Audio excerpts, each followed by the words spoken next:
محرم کے حوالے سے جتنے بھی سوالات ہیں نا، آج میں سب کو ایک ہی سوال میں نمٹا دیتا ہوں. تو میں جن لوگوں نے بھی محرم کے حوالے سے سوال بھیجے ہیں میں ان کے سوال پڑھ لیتا ہوں اور پھر سب کو ایک ہی جواب دے دیتا ہوں میں.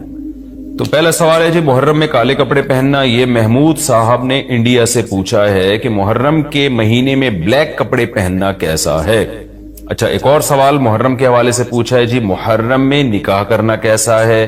یہ سوال پوچھا ہے جی ظہور احمد نے کشمیر سے کہ اگر شادی محرم یا سفر کے مہینے میں کی جائے کیسا ہے. کچھ لوگ کہتے ہیں کہ ٹھیک نہیں ہے. اچھا بھائی آگے چلتے ہیں ہم.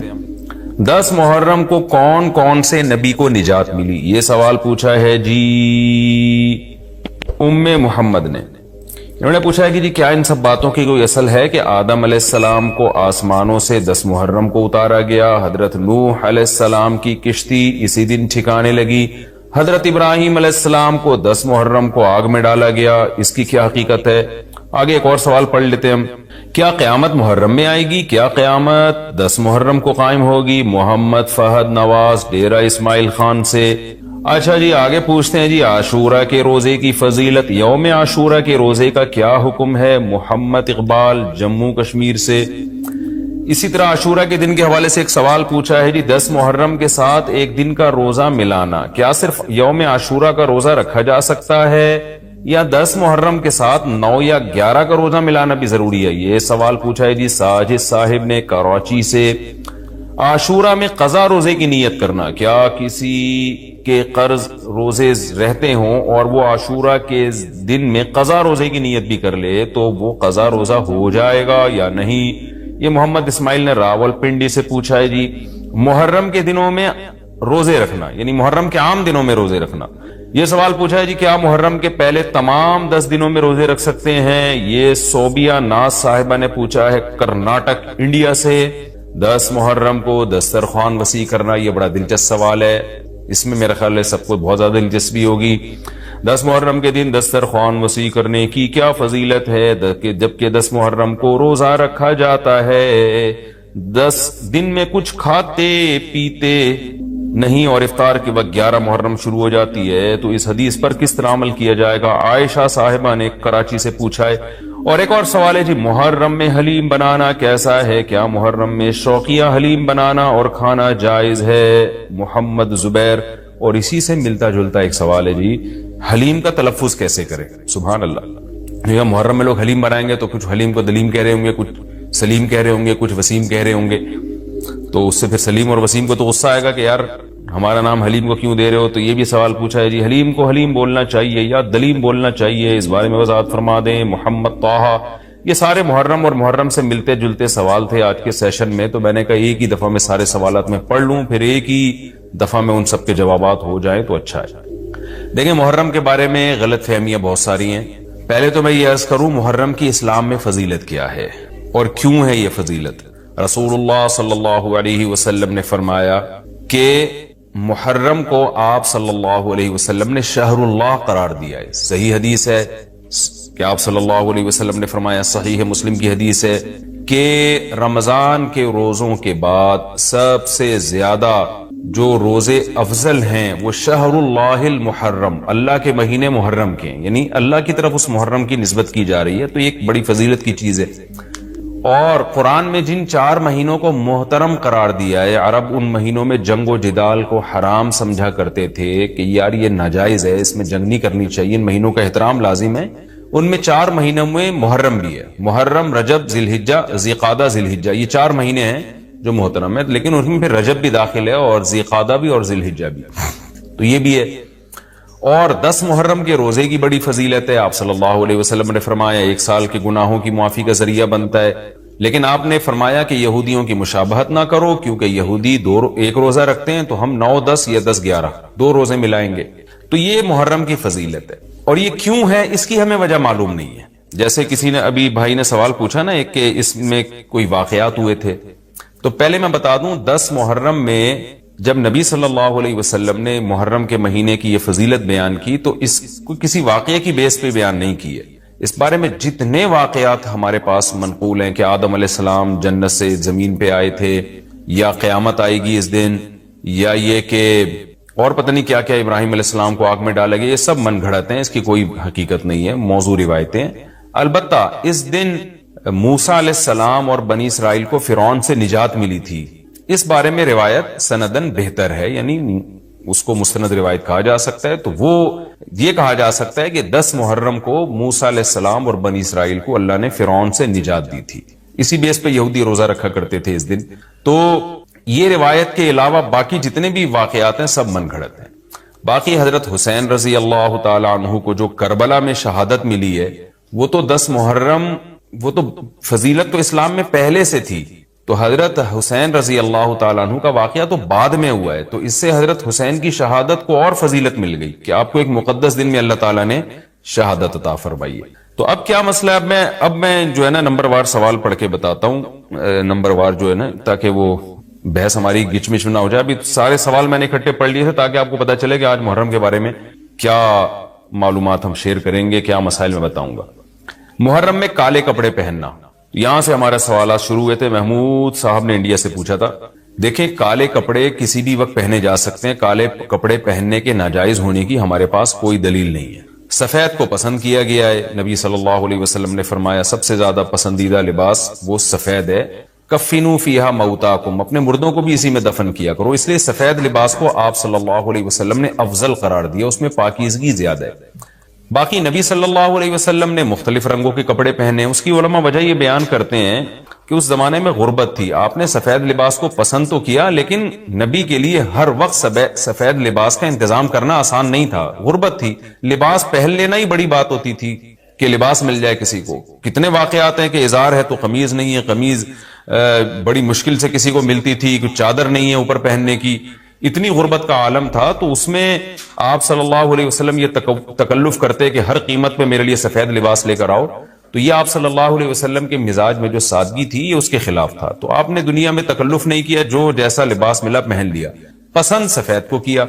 لہذا آج کیا ہے کہ آج اللہ نے لوگوں کو مالی وسعتیں دی ہیں، تو جو لوگ سفید لباس کا معمول بنا سکتے ہیں ان کے لیے افضل یہی ہے کہ وہ سفید لباس پہنا کریں، کیونکہ نبی صلی اللہ علیہ وسلم نے ہمیں اس کی ترغیب دی ہے۔ خود کیوں نہیں پہنا، اس میں تکلف تھا، یعنی پراپر انتظام کرنا مشکل تھا، تو جو آیا پہن لیا آپ صلی اللہ علیہ وسلم نے، کیونکہ ایک چیز مشکل ہے اس میں اتنا تکلف کرنا، یہ خود بھی تو نبی کے مزاج کے خلاف ہے۔ تو اس لیے ہم کہتے ہیں کہ بھئی جو ملے پہن لو، لیکن اگر لوگ آج کل تو لباسوں میں تکلف ایسے ہی بہت ہو رہا ہے، تو آپ نے جب سلوانے ہی ہیں، خریدنے ہی ہیں، تو سفید کو ترجیح دیں آپ، اس میں پاکیزگی زیادہ ہے، اس میں طہارت زیادہ ہے۔ آپ سفید لباس کے عادی ہو گئے، آپ سے کلر والا لباس پہنا نہیں جائے گا۔ میں نے تو 15-20 سال میں نے سفید لباس پہنا ہے، تو مجھے پتا ہے کہ پھر کلر والا لباس نہیں پہنا جاتا، سفید میں پاکیزگی اتنی ہے۔ اب میں پہنتا ہوں کلر والا لباس، وہ وجہ اس کی ہے کہ بعض دفعہ گھر والوں کا اصرار ہوتا ہے، بعض دفعہ کیمرے کی ریکوائرمنٹ ہوتی ہے، وہ کیمرہ سفید لباس کو کیچ نہیں کر پا رہا ہوتا، وہ کیمرہ مین کہہ رہا ہوتا ہے بھائی کوئی اور کلر، کوئی اور کپڑے پہن کے وغیرہ وغیرہ۔ تو خیر میرا عمل تو کوئی حجت نہیں ہے، لیکن افضل یہی ہے کہ سفید لباس کو ترجیح دی جائے، پہنا جائے۔ اور علماء صلحاء اکثر عموماً ہم نے دیکھا ہے کہ سفید لباسی کو ترجیح دیتے ہیں، کلر والا بھی جائز ہے لیکن بہتر یہ۔ تو محرم میں بھی سفید ہی ہے، سفر میں بھی سفید ہی ہے، ربیع الاول میں بھی سفید ہے، تو محرم میں سفید کے بالکل الٹ کر لینا، کالا پہن لینا، یہ تو بالکل سفید کے اپوزٹ ہو گیا نا۔ تو ہم یہ نہیں کہہ رہے کہ کالا لباس پہننا ناجائز ہے، لیکن آپ سفید سے اگر آپ نے یوٹرن لیا بھی تھا تو گرے پہ آ جاتے، گرین پہ آ جاتے، ایک دم آپ بلیک پہ آ گئے، تو بہرحال یہ یعنی کراہت سے خالی نہیں ہے، اس کا معمول بنا لینا۔ تو ناجائز میں نہیں کہہ رہا، تھوڑا سا ناپسندیدہ ہے کہ آپ سنت پر عمل نہیں کر رہے تو سنت کے بالکل اگینسٹ تو نہ جائیں نا آپ، یعنی بالکل ہی کالا پہن لیں تو بالکل اس کے اپوزٹ ہے۔ جائز ہے کالا پہننا بھی، لیکن بہتر بہرحال نہیں ہے۔ اور محرم میں کالا پہننا تو ہماری رائے میں بالکل ناجائز ہے، کیونکہ یہ شیعہ حضرات کی اپنی ایک رائے ہے، ان کی اپنی ایک دلیل ہے، ان کا اپنا ایک کانسیپٹ ہے، وہ یہ ہے کہ محرم میں حضرت حسین شہید ہوئے تھے تو ایک بڑے غم کی بات تھی، تو ہم غم منانے کے لیے کالا کپڑا پہنتے ہیں۔ تو ان کا مسلک ہے، وہ جیسے مسلک پہ اپنے عمل کرنا چاہیں وہ اللہ کے سامنے جواب دہ ہوں گے۔ ہم کسی کے مسلک پہ طنز نہیں کر رہے، ہم کوئی فرقواریت اور تشدد کی بات کرنا مناسب نہیں ہے، ملکی حالات اس کے متحمل نہیں ہیں۔ لیکن میں اہل سنت والجماعت حضرات سے کہتا ہوں کہ آپ یہ فیصلہ کریں، بھائی آپ یا تو پورے شیعہ ہو جائیں یا پورے سنی ہو جائیں۔ تو اگر آپ اہل سنت والجماعت کو فالو کرتے ہیں، اور اہل سنت والجماعت کے ہاں جو قرآن اور حدیث اور صحابہ یہ حجت ہے، تو ہمیں تو قرآن و حدیث میں کہیں بھی نہیں ملتا کہ غم میں تم کالے کپڑے پہنو یا غموں کو مناؤ۔ قرآن میں کیا ہے؟ الذین اذا اصابتہم مصیبۃ قالوا انا للہ وانا الیہ راجعون. اہل ایمان کو جب کوئی مصیبت پہنچتی ہے تو وہ کہتے ہیں ہم اللہ ہی کے لیے ہیں اور ہم نے اللہ ہی کی طرف لوٹ کر جانا ہے. وہ صبر کرتے ہیں. حضرت حسین رضی اللہ تعالی عنہ کی شہادت یہ بہت بڑا غم ہے، بہت بڑا غم ہے، لیکن اس غم کو ہر سال منانا، اس کے لیے شرعی دلیل کی ضرورت ہے. اہل بیت کی تعلیمات کو فالو کیا جائے گا. آپ کسی کی محبت میں اس کی تعلیمات کو نہیں توڑ سکتے. اہل بیت کی بھی یہی تعلیمات ہیں کہ صبر سے کام لینا چاہیے ہمیں. اور غم منانا بھی اگر کسی کا ہونا، جیسے آپ کے والد کا انتقال ہو گیا، تو اس میں بھی شریعت آپ کو اجازت نہیں دیتی کہ آپ کالے کپڑے پہنے غم منانے کے لیے، بلکہ اس میں بھی شریعت کیا کہتی ہے کہ غم پہ صبر کریں. جو آنسو آپ روک سکتے ہیں اس کو بہائیں نہیں، اور صبر کریں. تو غیر یعنی اختیاری طور پر جو آپ کو رونا آ رہا ہے وہ معاف ہے. تو جب غم پہنچا ہو اس وقت شریعت آپ کو غم کے طور پہ کالے کپڑے پہننے کی اجازت نہیں دے رہی. تو جب غم 1400 سال پرانا ہو اور ہر سال اس تاریخ پہ آپ کو منانے کی شریعت کیسے اجازت دے رہی ہے؟ یہ تو ایک طرح کی برسی ہو گئی نا. نبی صلی اللہ علیہ وسلم کے وفات سے بڑا غم کو اس امت کو ہوگا. ربیع الاول میں آپ صلی اللہ علیہ وسلم کی وفات ہوئی، لیکن ربیع الاول ہر سال آتا تھا. صحابہ، تابعین، تبع تابعین، خود اہل بیت کیا اس ربیع الاول میں کوئی غم مناتے تھے؟ بالکل بھی نہیں. اس مہینے میں شادیاں بھی کرتے تھے، جو خوشی کی بات ہوتی تھی اس پہ خوشی بھی مناتے تھے. تو ہمیں نہیں ملتا کہ صحابہ، تابعین یا خود اہل بیت نے، یا سیدنا حسن اور حسین رضی اللہ عنہما یا سیدنا علی ابن ابی طالب رضی اللہ عنہ کی یہ تعلیمات ہو کہ غم کو ہمیں منانا ہے کالے کپڑے پہن کے یا کسی بھی طریقے سے اسلام میں غم منانے کی آپ کو اجازت نہیں ہے. بعض لوگ یہ دلیل دیتے ہیں کہ حضرت حسین رضی اللہ تعالیٰ عنہ کا غم تو نبی نے بھی منایا ہے، اور نبی صلی اللہ علیہ وسلم نے جب یہ بتایا کہ امت میرے نواسے کو شہید کرے گی تو آپ رونے لگے. دیکھیں جب نبی کو اطلاع ملی تھی تو آپ غمزدہ ہوئے تو آپ کا رونا بالکل بجا تھا. تو کسی کو یہ اطلاع ملے کہ فلاں جگہ یہ واقعہ ہو گیا ہے، اس پہ اس کو غم ہوا ہو اور وہ رو لیتا ہے تو اس میں کوئی حرج نہیں، یہ تو نیچرل ہے. لیکن کیا نبی صلی اللہ علیہ وسلم ہر سال، یعنی جس دن آپ کو وحی کے ذریعے پتا چلا کہ سیدنا حسین ابن علی رضی اللہ تعالیٰ عنہ پہ ظلم ہوگا، تو کیا ہر سال اس تاریخ کو آپ صلی اللہ علیہ وسلم رویا کرتے تھے؟ بالکل بھی ایسا نہیں ہے. تو غم کی اطلاع جس وقت ملی ہو اس وقت رونا آ جانا یہ نیچرل ہے، لیکن ہر سال پراپر اس رونے کو پراپر طریقے سے منانا یا کالے کپڑے پہن کے اس کو منانا یہ تو بالکل اسلام میں ناجائز ہے. ہمارے پاس اس کے جائز ہونے کی کوئی دلیل نہیں. تو شیعہ حضرات جو کر رہے ہیں آپ ان کو کرنے دیں، ان کو جا کے نہ چھیڑیں، آپ ان کو طنز نہ کریں. وہ ان کی جو رائے ہے وہ اس پر عمل کریں.